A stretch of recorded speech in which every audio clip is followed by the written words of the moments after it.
More on streaming from the consumer and creator standpoints. This is MacVoices. This edition of MacVoices is supported by Text Expander by Smile, the makers of world-class software. Visit textexpander.com/podcast to learn more and download your free demo. Welcome to MacVoices. This is the talk of the Apple community, and I'm Chuck Joyner. This is part 2 in a 2-part MacVoices live conversation about streaming and the place it has taken in our culture, both from a creator and a consumer standpoint. In the first part, we talked a little bit in general about why we stream, what we think audiences get out of it, and why it's important. This time, we get into more personal experiences from both ends, as creators and as audience members, and what we think it brings to the table as far as interaction for all of us in an evolving social kind of way. So, let's go. I feel an obligation at this point to explain that when I talk about the edited version of this show being released then in the feeds, two things happen in edits. First of all, if we were to have technical problems, all right, I don't see any reason for you to sit here and listen to us trying to work through them. So I cut that out. If something goes way off topic and it just really doesn't add to the conversation and it's an easy cut, I'll cut it out. That's why I typically don't end up in the edited version. You're here plenty, Jeff. Jeff's just not at the top of the show. Jeff's intro for the program doesn't usually relate to some pants. That's true, yeah. But and then the third thing, of course, is that with video, I try to add a little production value by giving you the group shots versus the individual shots when somebody's making a point. So that's my editing process. It is never edited to silence somebody is the best way to say it, or to cut down on their points. It's more to try to keep the show on focused. I do want to say that Paul, I'm not quite sure how to take this. Paul in the chat room says, "This is dinner with Chuck." I want to know what I was cooking, Paul. I think that's a good thing. I hope so too. When we all get on you, then it's a Chuck roast. Yeah. We need to do that at some point. That needs to be edited out. Get out. Get out. That would be nice. Yeah. There's a blade. That line you were talking about? Yeah. Guy just stood on it and hopped up and down. Out. Man. There's a blade. God. Jim, you had something you wanted to follow up on one of Guy's points. Well, and Guy was talking about the difficulty of doing comedy live. And, obviously, like the TV industry and even plays and stuff have a long history. And when people are doing that, they do, tons of preparation. They write everything in advance. They do multiple rehearsals, so that live show doesn't mean it's not an improv show. And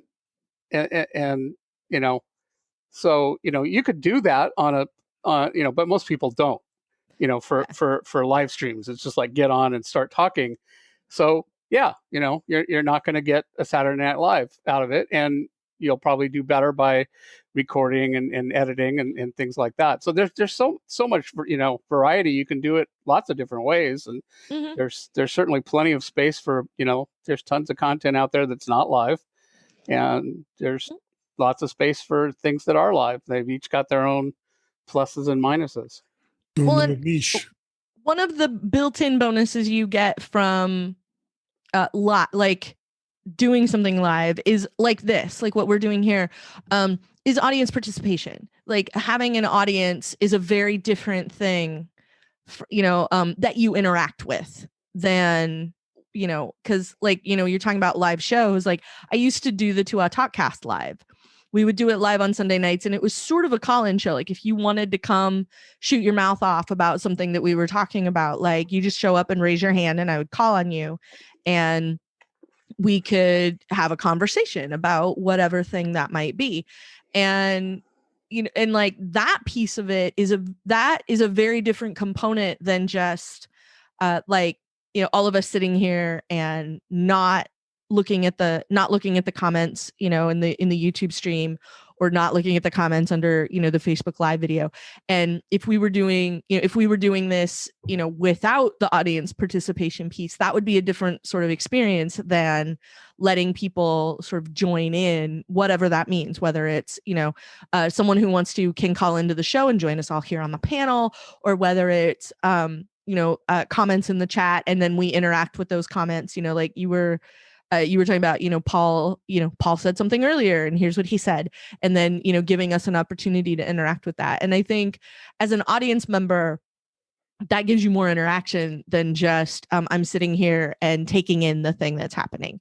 So I think part of that might be, a piece of it as well. Like if we were to do the tech support show, and everybody that's having a weird error with whatever the thing is on their phone that they're using, and they call into us, like that's a very different experience as an audience member than what we're doing. And I think there's places for all of it, depending. Like I really love doing the 2 Talkcast because every week, who knows what it's going to be? Like I have a vague agenda every Sunday night, but I don't know what we're going to actually end up talking about. Like, here's some news from the week that might be interesting to discuss, but are we just going to spend the whole time talking about that end credit scene from WandaVision last week? It's entirely possible.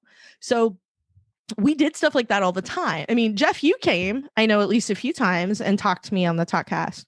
I loved it. It was... Yeah, it broke audience my heart piece, when that had to end.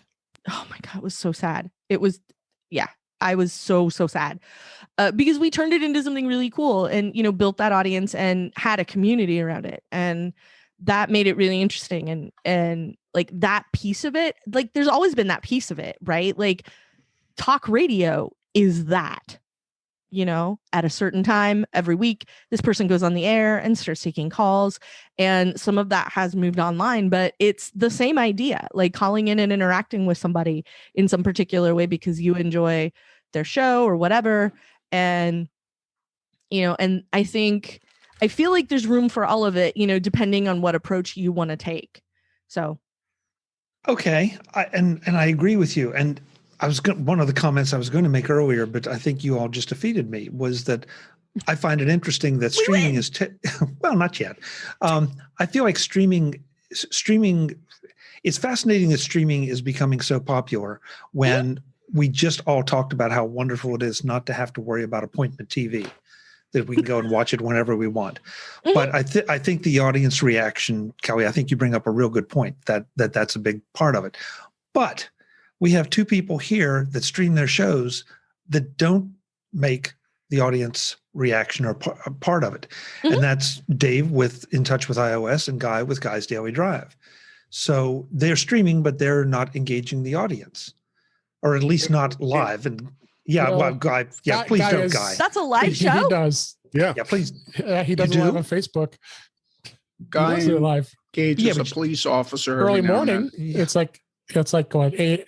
It's like 7 a.m. in my time Central when he's driving. It's usually between like 7:45 and 8:15. Not every day. The joke about Guy's Daily Drive is it's 2 out of 3. It's me and I'm driving, but it's not every day. That's right. 2 out of 3.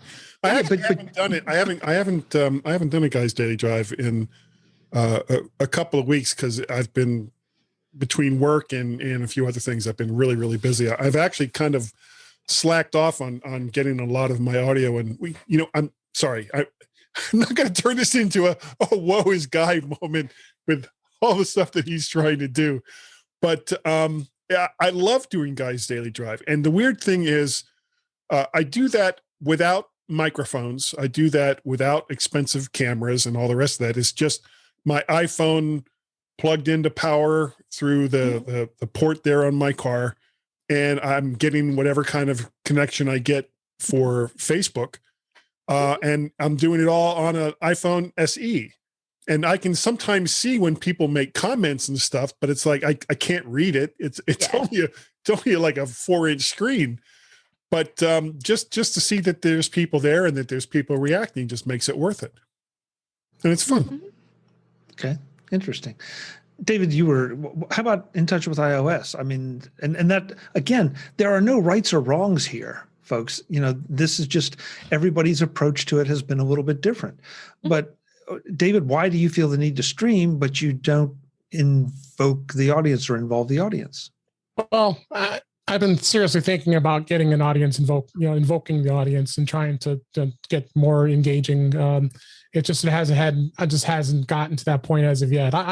I more so like to stream it because I have it out on YouTube and then people can go and watch what our antics were during the live show. So because it's live, and not that I'm saying I anything crazy that I have to edit. I mean, again, there'll be some times I have to edit things, like if I was breathing too heavy or something didn't sound right. I go and scan the audio later and listen to it, but the live session's raw. I never touch it. I just let it out there and let people watch. And I have subscribers on my YouTube channel that people are watching. I do upload the audio version of the podcast onto YouTube as well, only because I think it's another method of being able to go out there, and because YouTube is a consumption place to consume stuff. And so not only am I doing the streaming, I'm also putting out the audio version of the podcast on YouTube. So I'm starting to think about it more and seeing where I go with it. Yeah, for now, I mean, there have been some weeks I would put it onto Facebook, but again, I got to work at some logistics of setting up what I could do. Like Restream is a great thing, just a little bit of a cost involved there, so I'm going to think about that. So yeah. Well, yeah. I mean, again, we're all kind of experimenting, finding out what works and what doesn't. Hey, that's why we started doing the MacVoices live show. Yeah. That's why then I wanted to put it over in YouTube, because it seems like people will come to YouTube a little more, and people that are not on Facebook will come to YouTube. Yeah. And for some reason, much to my surprise, it seems like the commenters are a lot more frequent and a lot more free over on YouTube. I don't know why. Sure. But, more anonymity on YouTube than in Facebook. Yeah, they're using their names, so we know who they are. Yeah, I mean, not always. No, that's true. That's true. But that's an interesting point, Guy. That's an interesting point. And yet, I can honestly say we've never had any comments that I think anyone would hide from or be embarrassed by. Yeah. So well, sometimes it's not about what you might be embarrassed by, but you may feel more inclined to give an opinion if you can do it semi-anonymously than if it was like, okay, that's coming right from Guy Serle's mouth, so it just gives them, a chance to put their thoughts out there without the fear of, possibly being called on something that somebody got upset by or whatever. That's a bad example. We know you'd totally say it and stand by it. I would totally. But he's saying other people might not, although on this live cast, I don't know why anybody would be worried. So, hey, Chuck, Kelly, Guy will stand by things that he hasn't even said. So, that's right. I know. Exactly my point. Yeah, I know he will. Give him time. Remember that time you said no, but yeah? Yeah, sure. Buy it? Yeah. I totally believe I said that. Exactly. So that's going to be a quiz later, right? Like in the MacVoices newsletter, did Guy actually say it? The answer to all the questions is yes. 4 yeses and a probably. Yes. So Chuck, I'm late and I'm sorry, but what was the actual question that you put to the panel? Just why we all stream. Why from both directions? That's it. Why we do or why we don't in your case, and why do we participate in streaming from an audience perspective as well as from a creator's perspective? Okay, so I love the feedback. Like I said, like my favorite show that I like with the dearest place in my heart is Too Off for a whole bunch of reasons. It was like the first time I ever got to run a podcast. It was like my first actual foray into like real podcasting, because I used to like record an audio snippet that got sent into another podcast where they would run it. So I would record, I got started podcasting with Lost. And so I would watch an episode of Lost. And when we were done, I would go get my headset and I would record like, this is the 30 seconds or, couple of minutes of what I have to say about this week's episode. And then I sent it off to the folks who hosted the podcast and did the podcast, and they'd say, here's what our research interns had to say. And they would play all the clips of all of us who gave them audio that week. And so that was how I started. So the first time I got to really do a podcast was the 2 Talkcast. And the first time I got to go have people guest on it, the first, like all of the stuff that I got to do, and then the audience piece of it. And part of the reason I love that show so much was the audience piece, because it was a lot like being a DJ, which would be my dream job. If I could have my way and just, into whatever I wanted, I would be a DJ. I would play records for people on the radio, and I would take requests, and I would talk to people, and, have a community that way. Because I did it in college, and it was the bestest thing. It was my favorite of all time. I loved it so much. And that piece of it is the piece of the Talkcast that always made me so happy. Was people came back week after week, and and they would say, hey, last week, I told you I was having trouble with this thing, and I took your advice and I tried what you told me to do, and now it's working. So, yay. Or, this is the kind of gear you actually need if you want to take better pictures, or, start to edit video a little better than now, or, whatever the advice was that people were coming and asking us about. Like, we would have it for them, and we would do what we could to help out. And it was my favorite part of doing that show. And that was the part of it I loved the most. And like, I have a friend who's trying to nudge me into going toward YouTube, maybe streaming, but also maybe just like, publishing videos, like tech videos and stuff. And I'm like, why does anybody care about my video? Like, really, that's kind of my stance on it. Like, there's so much other video out there people could be watching. Like, who wants to watch mine? And maybe it's just because I do a lot of podcasts. So like, yeah, anybody that wants to can hear as much of me as they want, like as little or as much as they want. Like, it's available. Like, there's no shortage of go listen to Kelly shoot her mouth off about Star Wars on the internet. It's all out there. I assure you, hours and hours and hours of how much I love things. It's all out there. I'm not secret about it. Yeah, so but like, Kelly, where does the video piece of it come from? Like, you're the only video. Yours is the only video that I do regularly. And so like, why does anybody want to come specifically to my channel and watch me talk about stuff? I guess that's where my hang up is with doing it. Well, I think, first of all, I have 2 words for you: Kelly vision. But wait, how's that 2 words? That's 1 word. Well, not if you put a space between it. No. No, but I mean, I think you could ask that question of any of us. There's plenty of all of us here on that can be found on the internet. So it's a case of, what do you want to bring to the audience? And does your audience, I mean, there's a great shot of Lemmy in Decline of Western Civilization Part 2, where he says, run it up the flagpole and see who salutes it. And I think that there's a lot of that goes on here.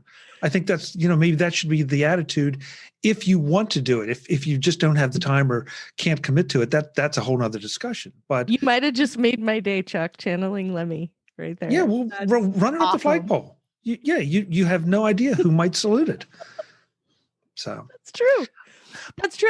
I think it's just like, and that may be my own hang up. So this edition of MacVoices is supported by Smile, the makers of Text Expander, my most used productivity utility. It is easy to recommend Text Expander by Smile to you because I'm a regular user. By regular, I mean every hour, multiple times every hour.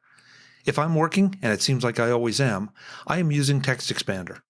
Text Expander lets me insert signatures, standard answers to questions, phone numbers, frequently asked for information, HTML code, and more with just a few keystrokes. And it doesn't take long to set up a new Text Expander snippet once I've identified something that I'm repeatedly typing. Just copy that information, go to the Text Expander app, paste it in as text or HTML or whatever it is, give it a name, and identify the text shortcut, and you are done. It can take less than a minute, but it can save you hours of your valuable time. Want all the what's, whys, and hows and a free trial? Visit textexpander.com/podcast for all that and more. That's textexpander.com/podcast to get started with Text Expander from Smile, the makers of world-class software. Thanks to Smile for their ongoing support of MacVoices. Jeff has an opinion on this, I'm sure. Yes. Yes, I do. I love though he comes in just with so stoic. Yes, I do. Just, Yes, I do. Okay. it's like Gandalf showing up, In a world. None shall pass. So, Kelly, you missed Yes, Jeff. something I said before you got here. Okay. But it applies to the question that you posed, which is why would anyone want to come in and watch a video thing that I'm doing? Yes. And what it comes down to, I think, is are you providing whatever it is that that audience wants? And then it's also the relationship. Mhm. So these people know who you are in this case. They know who all of us are. So if we were to say have a weekly show called MacVoices that people show up to, the people that are watching live, the people that are listening later on, they're here because they have an interest in what we're going to talk about, but they also have a relationship with us. And so you want to be there because it's part of the relationship. We're here for everyone that's watching or listening right now, and they're here for us. Mm-hmm. Okay. But you know what, Jeff? That's an excellent point. And it feeds into something else that I've observed as an audience member for other live shows, is that the relationship is not just with the hosts or the guests on the show. It's the relationship with everyone else in the chats. Yes. That you, as Frank said earlier, Frank and I both attend a live show on a regular basis, and everybody in the chat has kind of gotten to know each other, even though we've never met each other, or heck, we haven't even done video with each other, but we're there, and there's that shared experience. So I think that's a very wise observation that I have not thought about in exactly those terms until recently. The community piece is really interesting. Like, this is going to sound humble brag, but I'm not trying to. When I did Mac Break Weekly a couple of weeks ago, like, I did join the live chat, and all the people in there were like, hey, what's up? Hey, like, they all sort of knew each other. And, from having hung out and watched this show live, every week or whatever, like, they're all like at least sort of casually acquainted. And like Allison Sheridan has the same thing on Discord for her podcast. The same. Yeah, like she has the Discord, and that starts lighting up on Sunday afternoon before she starts recording, and then people sit and chat there. And I've swung by there a few times and hung out, and it's the same sort of thing. Like, the audience becomes a community that is almost independent of the show that's happening. Like, they all get to know each other. They, hang, like, Chuck and Frank, like you were talking about, like, we all sort of are casually acquainted with each other, even if we don't know each other all that well. And we're not necessarily like close personal friends who hang out all the time or whatever. Like, I hang out with those folks every Thursday afternoon, and, and it's great or whatever. And I think that piece of it sometimes gets overlooked, I guess, for lack of a better term, because it's an interesting idea. I guess I never think about it as like I have an audience, like, just by virtue of being me, that I have an audience. I know I have a lot to say, and I mean, hi, but I like, it just never occurs to me that anybody just wants to go see what I have to say on my YouTube channel, I guess, or like in a live stream. Like, it never. That's just not a thing that crosses my mind, because I never think of it because I think what makes Daily Observations is that I get a bunch of other people who also come and talk to me. And what makes The Incomparable is the group of people together. And what makes MacVoices is the group of people together. So when it comes to like it to me, like, I don't feel like that's necessarily as interesting as like all of us together. You know what I mean? Yeah. Yeah. And that may be my own personal hang up. Maybe I need to go solo and I'm just like getting way into my head about all of this and I should just get over myself. That's also an entirely valid explanation.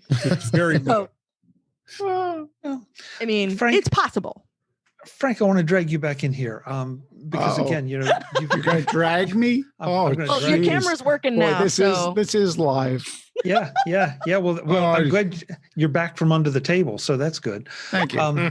But how do you I got feel? my pants back on. I didn't I'm need to know sorry. that. I didn't need to know that. too bad. I That's didn't for even need Jeff. to know they were off. But how do you feel as an audience member on? Because you've been an audience member to this show, then you're on here. You've been an audience I'm an member to the audience other show member we're on a talking lot about. of shows. I'll tell you, I was thinking, while Kelly was talking, I know Jeff just sat in for you, and I believe it was on British Tech Network. Yeah, last week. And the thing that always struck me, now I know that's recorded, but the feeling is sort of along the same lines. When I watch them, I'm feeling that I'm sitting in a pub with a bunch of people talking about the same thing I want to talk about. And there's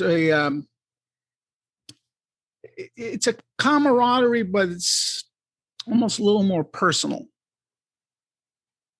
Mhm. Does that sound right? Does that make any sense? Yeah, I And, think so. well, and with that show, it is recorded live, and there is a live chat. They're using an IRC channel for that. Okay. So there's participation. But yeah, the idea is that that it's a bunch of people, like you said, hanging out at the pub and just having a conversation, and everyone else gets to be part of that. Yeah, and Bro- it's the nice thing is it's not so formal. I think there's a certain thing about that that's very There's definitely engaging. nothing That's formal very about it. informal. Nothing informal. No. Yeah. Well, and there's not a lot. I hope there's not a lot of formality here. I'd like to No. think that we focus, but I don't think it's formal. Brian F. in the chat room says, I think the networking effect works on the audience too, as I found out through this about this through various other Apple-related podcast streams I listen to, and I see some of the same people in the chat. Nice. And I think that's true, Brian, because I know you from that other show. Well, Frank, I don't think there's any reason we shouldn't say it's Ken Ray's live show Right. that he does. Yeah. every That was my after- number every one afternoon. question when we were done was, what show are you talking about? Well, I Yeah. knew I knew what he was talking about. Yeah. 6:30 I- Eastern time. Well, Yeah. and like I name check you, Chuck, regularly over at Daily Observations when we have a relevant conversation here.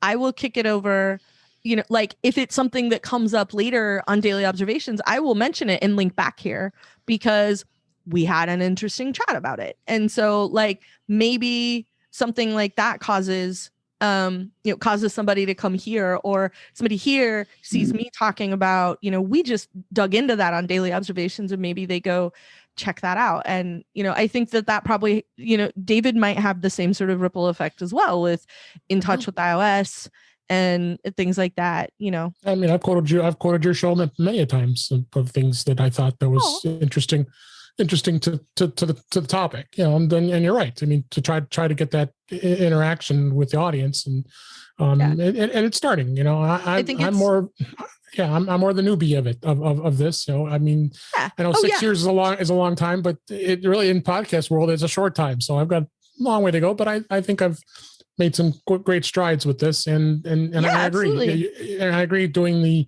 interaction is gonna be just nothing but a plus, and getting more downloads, getting more people in to get engaged and finding out more about my show. So, and I think there's a certain amount that probably helps that, and like when I talk about, like if I mention stuff, or like over at The Incomparable, when we talk about stuff and I, and it gets mentioned, like somebody there might go, if I'm on some show about whatever, or, we do the game show or something, and somebody looks me up because I was one of the people on the show and finds out I do another show, maybe they go listen. Like, I don't know. I don't get people that say explicitly, like, I came here from that episode of this other show. And so now I listen to this other thing that you're doing. Like, I don't, nobody's sending me mail like that or anything like that. Like, if you are, like, yes, please, I would very much like to know if that's what's happening. But, it just, like, if I'm going to, if we did something here that was relevant and useful, I'm absolutely going to talk about that someplace else.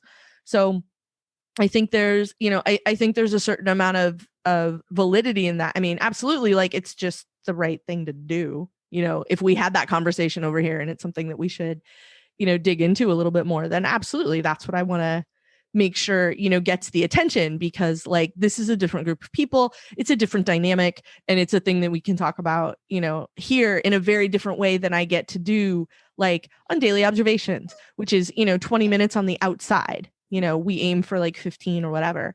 And so, like, that's a very, and we stick to, like, here's a news topic or maybe two and the end, like, that's a very, very, very different show from what this is, for example.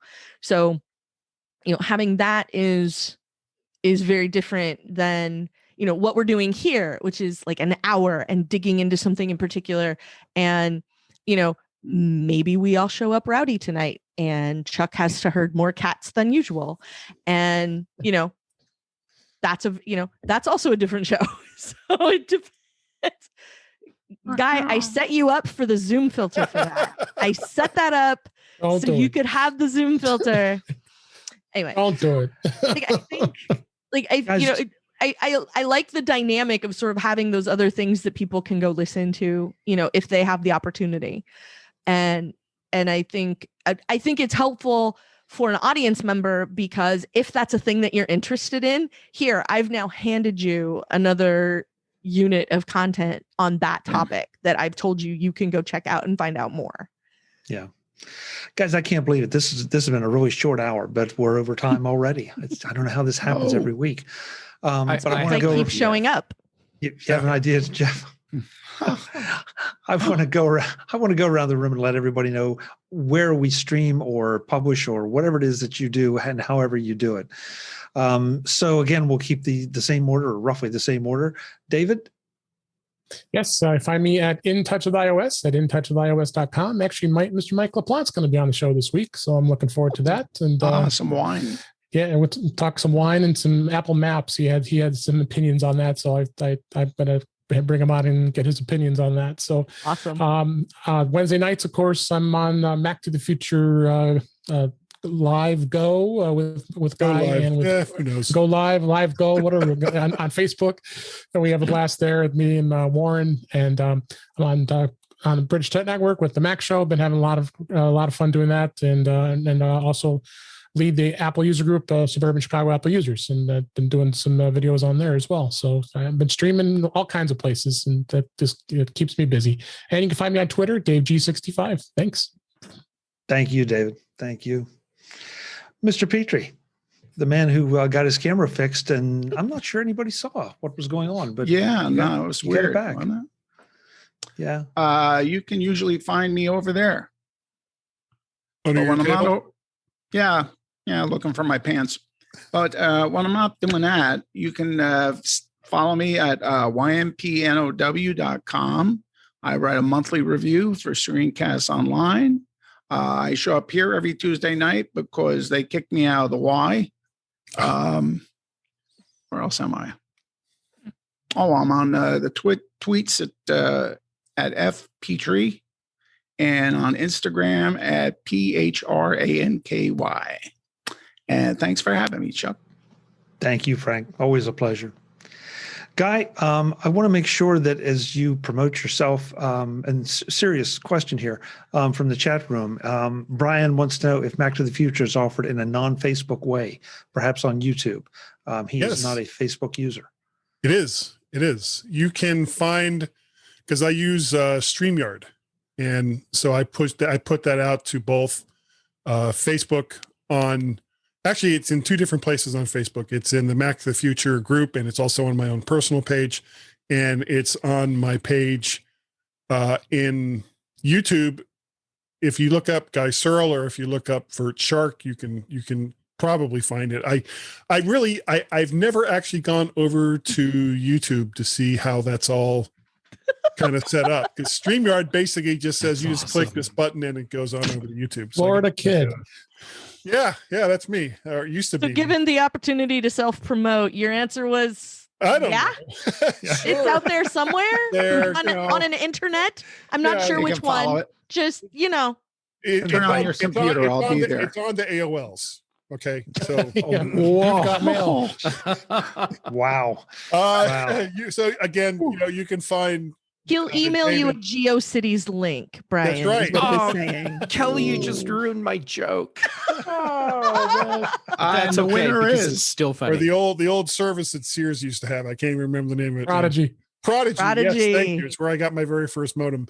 You've got the Mac to the Future live go live on Wednesday nights at 8 p.m. Eastern Standard Time on Facebook and the YouTubes if you can find it, and it's there. I'll figure it out. As well as Guys Daily Drive that I do on an infrequent basis, usually between 7:45 a.m. and 8:15 in the morning Eastern Standard Time. Basically, if you like me over on the book faces, you can get set up a notification for when I'm doing that.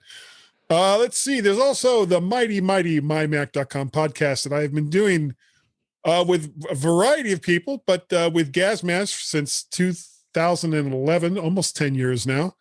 The mymac.com podcast, such a great show. We have such a good time with that. You can find me on the Twitters. I am Mac Pettit, and I am also VertShark, and you can find all of my audios and videos over at vertshark.com. And on CompuServe, Guy is 6375760. 0.7. That's right. Thanks for being here. What about AOL? Thank you. Very good. Yeah. I probably still have an account over there. Oh, Florida Kid. My God. I haven't thought about that in years. No, that's what your URL is for YouTube. Yeah. I have one of them. Mr. Gamet, help me out. Where can folks find you? Find it now. You're turning to Jeff for help. Well, That's the place we're at, Kelly. I know. Wow. Okay. So I was going to start off with a joke by saying, well, you can find me on my GeoCities page. But thanks, Kelly. Sorry, Jeff. It's okay, because it was really funny when you did it. It was a funny joke. It's just you got to deliver it instead of me. I'm sorry. But Twitter and Instagram, I'm JGamet both places, and you can find me here apparently on a very regular basis on MacVoices, and the Big Show and the Mac Show. I do those regularly as well. I get around. I kind of do a lot of shows, and actually, I don't think I've told anyone this yet. Being stuck at home because pandemic time, I've been getting kind of antsy to do other stuff. I'm actually working on a couple of product reviews. I was really afraid of where that sentence was going. Ooh, okay. So those will be coming soon. Oh, awesome. Yeah. And I have some other stuff kind of in the works, and just look for more stuff from me soon. Thank you, Jeff. Pleasure to have you as always. Mr. Jim Ray, where can folks find you? Well, you can find me on the Twitter at ProVueJim. It's PROVUE. And then also on the web at provue.com. Same spelling. Excellent. Thanks for being here. This was a good discussion. Glad you were a part of it. Last but not least, the lady who we're going to start a GoFundMe page to get her a flagpole so we can see what she'll run up and see who salutes it. Kelly. Oh, wow. Wow. Okay. I'll have to follow that one. Yeah. Apparently, yeah. Okay.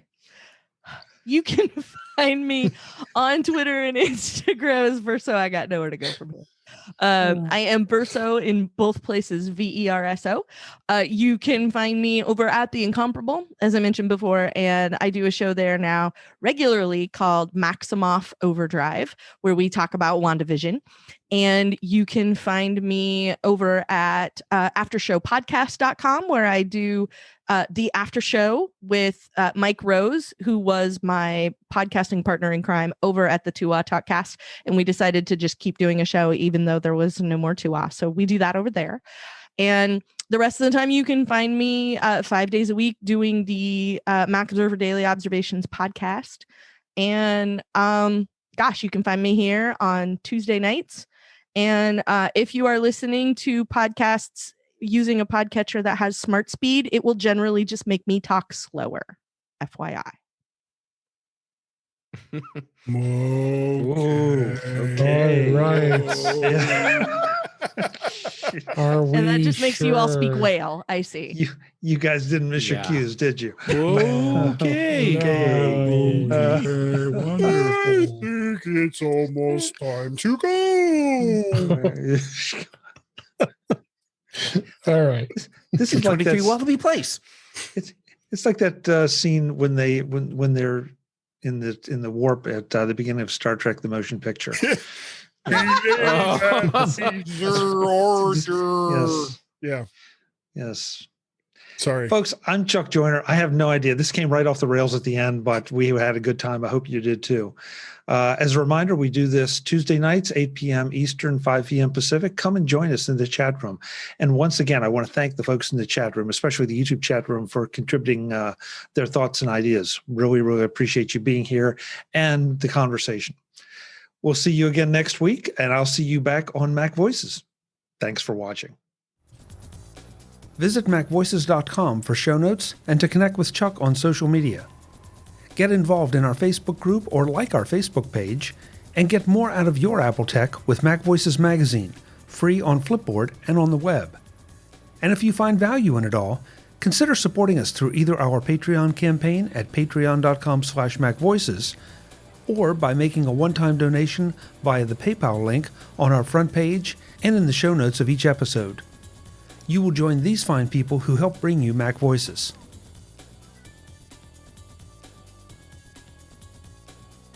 Advertising handled by Backbeat Media at backbeatmedia.com.